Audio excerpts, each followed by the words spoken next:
Hey folks, I'm Gene Della Sala, president of Audioholics. And I'm Hugo Rivera, vice president of marketing. And today it looks like we have a very nice piece of equipment over here, a couple of nice pieces from our friends at Yamaha. Gene, could you go ahead and elaborate on what these are? Absolutely, Hugo. We have what's called as the AVENTAGE line of products from Yamaha. And what they mean by AVENTAGE is it's basically their elite product. It's their baby, their best product they could throw at the consumers. All the top-end components are in each of these products. We have the CX-A5000, which is an 11-channel AV processor, and we have the MX-A5000, which is their 11-channel matching amplifier. So let me give you a little rundown before we get into all the specifics of performance. We'll start with the CX-A5000, Hugo. Right. This is their flagship processor. It's based on their RX-A 3030 AV receiver, which has all the latest HD decoding. It does True HD, DTS HD, Dolby Digital Plus, you name the whole gamut of surround formats are aptly covered in this product. Excellent. Okay. In addition to that, it has all the latest HDMI switching, 4K Ultra HD video up conversion. It has 3D pass-through, which you and I both know is a dead technology. Pretty much. But people want it. It's supported. You even have S-Video on this thing. It's amazing. So it's got all your legacy components covered as well. But some really neat things about this product is, number one, they have smart HDMI switching. So it has HDMI pass-through. You don't have to have the unit on when you're watching TV. If you have a source like a Blu-ray player playing, you don't have to waste power if you just want to use the TV speakers. That's a nice feature. It has HDMI for both Zone 1 and Zone 2, fully assignable for both zones. So you could bring any audio from any zone, video from any zone, from any source from the first two into the both zones. Okay? It has 4 zones of audio, so if you're not using all 11 channels in your primary theater room, you could reassign the other channels into Zone 2, a workout room, a family room, whatever you want to do. That's excellent. So let me tell you about the 11 channels of processing, because that's kind of cool. You're probably thinking, well, you know, there's only 7 channels in a home theater environment, right? Well, in addition to the front, left, right, and center channels, side channels, and back channels, Yamaha has what's called their presence channels. They have two sets of presence channels for the front channels and for the back channels. So basically what they're trying to do is they're trying to give you that fully enveloping feeling you get in the best Cineplexes out there through their exclusive DSP processing. That's impressive. So yes, so again, if you don't want to use all that processing, you could reassign this to the other zones. Very, very nice. Now I see also that it comes with a few accessories over here. Can you go ahead and talk about those a little bit? Yeah, sure. Basically, you know, this is a networking processor. So it does all your streaming, whether you want to do Pandora, you want to do, now they just announced Spotify, so now you can serve Spotify through here.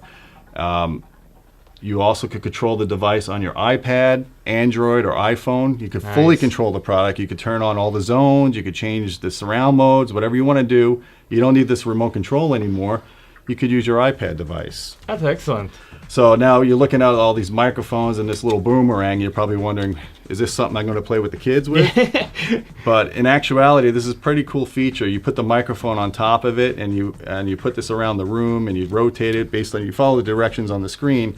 And what Yamaha does is have a room correction system called YPAO, Y-P-A-O, and it's a multi-point measuring system. You put it in all the primary seats of your room, and it sets the distance of the speakers, the phase of the speakers, the delays. It even calculates the angle of the speaker. Okay, so it's pretty cool. I mean, this thing is accurate enough to basically launch smart bombs from.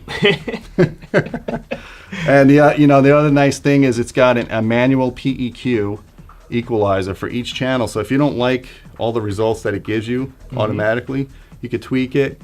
Even the subwoofer channel, you could tweak down to about 31 hertz. Nice. So if you want to change a room mode or you want to tame a room mode, whatever, you could do that here. And what I really like about Yamaha processors in general, and the same thing with their receivers, is they have very advanced bass management. So he has 2 subwoofer outputs. You could reconfigure them for front or back, or do it in mono, which is what I recommend. You really want both subs to be playing the same signal. But this has independent control for each sub. So you could do level and distance for each sub independently, and then you could calibrate the whole thing as one. That's excellent. So that's really neat. You know, going on to the back panel of this product, it's got all your HDMI, 8 HDMI inputs, 2 HDMI outputs. It has your legacy components. It supports S-video, composite video, component video, balanced connections. Every output on here is balanced, except they forgot to put a balanced output on the sub. Not a showstopper, but you know, it would have been a nice feature, but you can't have everything all the time. Yeah, right. Excellent. So Gene, how about the DSP on this product over here? Well, DSP fans are going to be really rejoicing with this product. The RX A3030 has about 23 DSP modes. This bad boy's got 33 DSP modes. Holy cow. So if you want your system to sound like the halls of Munich, Germany, or the bathrooms at the Vatican, Yamaha's got you covered with their proprietary DSP. I have to agree with that. Excellent. How about we start talking a little bit about the amplifier? What do you have to say about that? Okay, well, the MX-A5000 is the matching amplifier to the CX-A5000 processor. It is 11 channels, just like the processor is, and it's rated at 150 watts times 11. And you know, we bench tested it and we found it does a lot more than that with the first 2 channels driven. And that's mostly because it has a pretty large transformer inside of it, huge power supply caps, and a lot of heat sinking. Got it. So when we pull the cover off later, I'll give you a tour of what's in there. It's pretty cool. Excellent. And it's got balanced inputs, so you could go directly balance into the receiver, or I'm sorry, the processor. And it has the ability to bi-amp. So if you're not using all 11 channels for the 11 setup, you could bi-amp your front 2 channels. Ah, that's nice. Or you could run 2 different zones of audio. That's really cool. So yeah, it's assignable.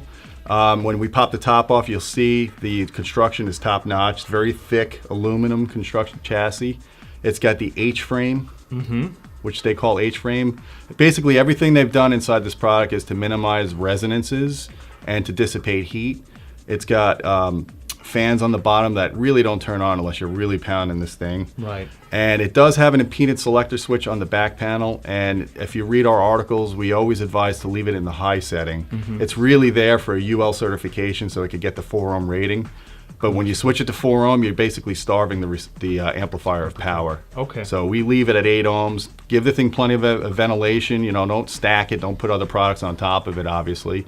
You'll be fine. This thing's got a big power supply in it. It's going to be able to handle pretty much any speaker load you throw at it. That's excellent. Really, really cool product over here from our Yamaha fellows. Now, let's go back to our processor over here, Gene. I think you need to show this thing. Oh, come on, really? I really do, man. It's one of those things to where I looked at it, I'm like, wow. You know? All right, guys. For those of you that have a foot fetish, Yamaha's got you covered. They have what's called their art wedge, or we call it the 5th foot. Right there. Right there, folks. It has it on both products. Their claim is it adds rigidity to the chassis, it helps dissipate resonances, and it just makes your mid-range more chocolatey. So Gene, these products are really exciting. Now let's go ahead and talk a little bit about the price range of these products. Sure, Hugo. Basically, they retail for $3,000 each, so you get the separate solution for around $6,000. Okay. And I just encourage people to check out our review online. We go more details into the listening tests. We have very comprehensive measurements so you can see how they perform. And that's it. Excellent. Well, you guys heard the man over here. Thank you so much for talking about these 2 great products today. My pleasure. And I just want to go ahead and invite people to check out Audioholics at audioholics.com, and also to sign up to the free newsletter that we have, where we will be sending you tons of exclusive promotions in addition to our top 2014 AV picks ebook, which is really, really exciting. Can you talk a little bit about the ebook, Gene? Yeah, absolutely. Our AV picks for this year, we have hot products inside of them. You get to see what we think our favorite products are that we've been reviewing and playing with this year. And it's a great guide. You print it out, and it's a great reference. Yeah, it's excellent. Anyways, again, thank you for checking out the video. And if you liked it, please click like on the button below. And also feel free to share it with your friends on Facebook, Twitter, Google+, or any other social media you may have. Until next time, keep listening.